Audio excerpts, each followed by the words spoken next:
It's story time. Story time. Let's read a story time. Story time. I'm geek to story time. Story time. You and me, it's story time. Story time. Let's achieve. Hello, my beautiful K crew, and welcome to story time with me, Kayla.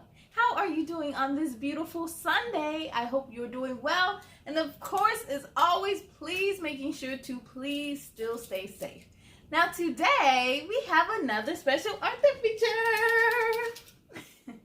Today, we will take a look at a book from returning Arthur, Debbie Min. Earlier this year, we had the honor of reading her very first book, The Yuckiest Lunchbox. And now Nari is back to teach us a very important message about words and the power of them. And so, without further ado, the book we'll be reading tonight is called The Ouchiest Words, written by Debbie Min. You ready to see what this book is all about? Ready, set, let's begin.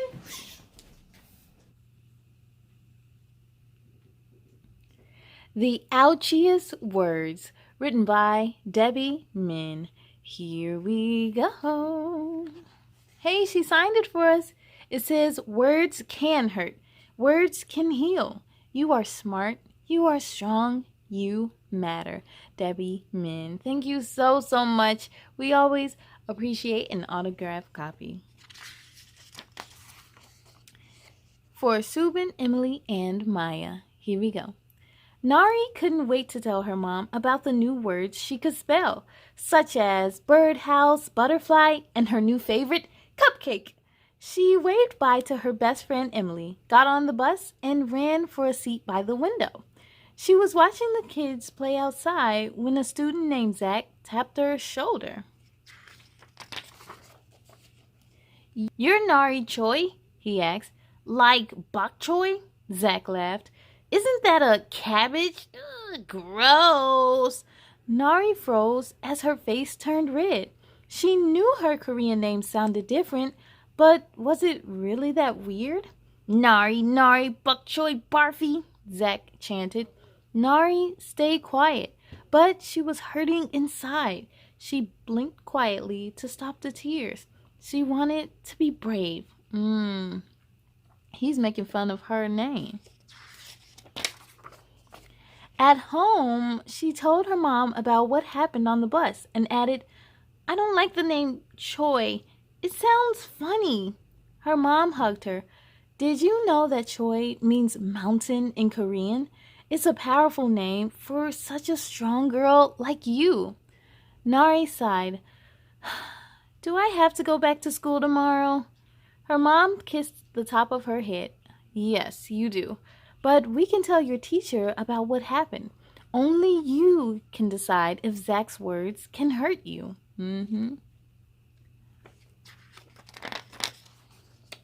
next day at school, Zach sang his mean song again and stretched his eyes into slant. "My name is powerful. It means mountain," Nari yelled. Some of the kids laughed.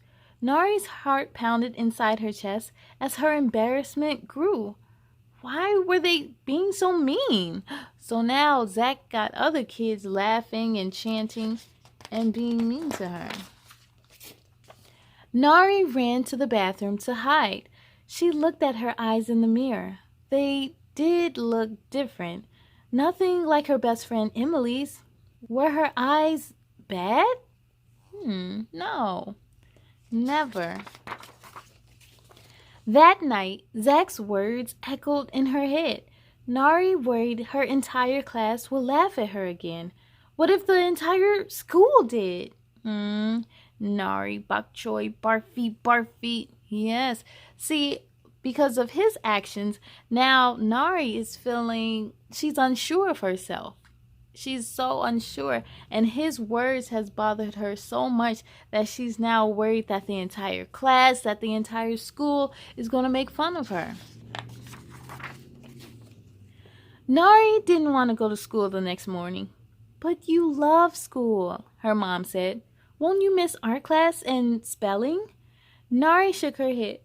The kids always laugh at me, she whispered, because my eyes look different. Her mom sat down on her bed and said, "Do you know why I love your eyes?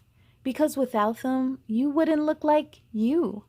They are part of you, and they make you special. You get to decide what makes you special, no one else." Her eyes was makes her her. So does her skin color, her hair, beautiful hair, and her cute little bow. Later in the school cafeteria, Nari was worried that the kids would start the song again, but instead, they sang a mean song about her classmate. "Patty, Patty, she's so fatty." Nari held her breath, waiting for Patty to cry, yell, or hide. Instead, Patty just kept eating her lunch. The kids sang again, "Patty, Patty, she's so fatty." But Patty did nothing. Patty is unbothered. The kids chanted a few more times, then watched Patty and waited. But she just continued enjoying her lunch. "This is boring. She's not crying. Let's go," Zach said as they all left. Nari sat next to Patty. "Are you okay?" Nari asked. "Of course. Why do you ask?" replied Patty. "Aren't you sad they call you names?" asked Nari.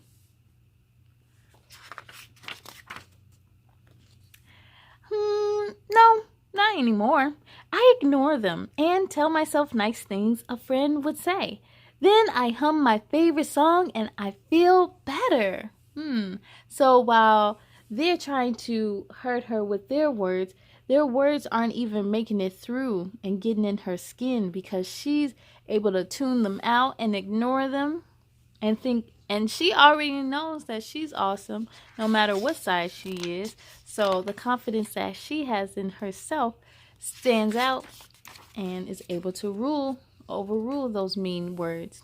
The next time Zach sang his song, he added, "Go back to your country." Nari felt smaller than an ant, like no one wanted her around, like she didn't belong.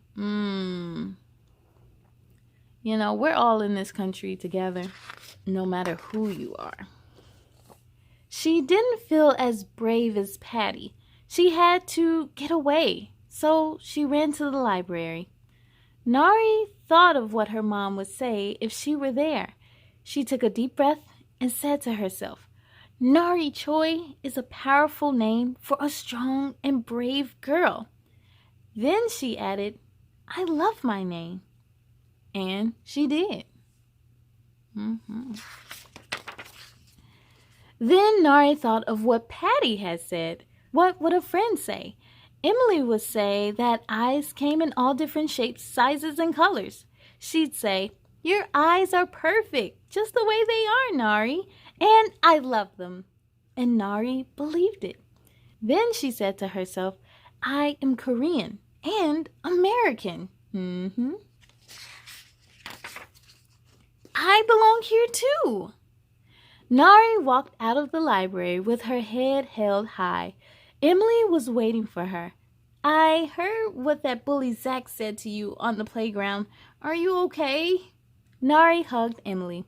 "I'm okay," she said. "I think I know what I need to do." The next time Zach chanted his song on the playground, Nari closed her eyes and took 3 deep breaths. Then she lifted her head, held out her palms to face Zach, and simply said, "Stop." Nari's voice shook in fear as she said, "I don't like it when you make fun of my name or my eyes. It hurts my feelings." Zach smiled and crossed his arms and said, "So what?" Nari puffed out her chest and said, "So you need to stop. I won't let you call me names anymore." She couldn't believe these words were coming out her mouth. Look how big she is. She's standing up for herself. So look how big she is compared to him. And he's looking worried like, uh-oh, maybe I don't want to mess with her. Before Zach could respond, Nari's teacher, Mrs. B, stepped out from behind one of the other children and motioned for Zach to come with her. The students whispered and chuckled in excitement.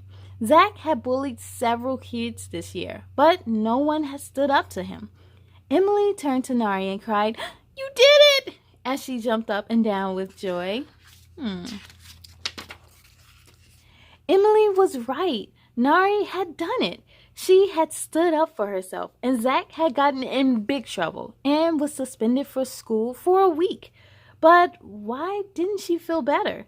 She had made him stop, but his words still left a mark. They still hurt her and made her sad.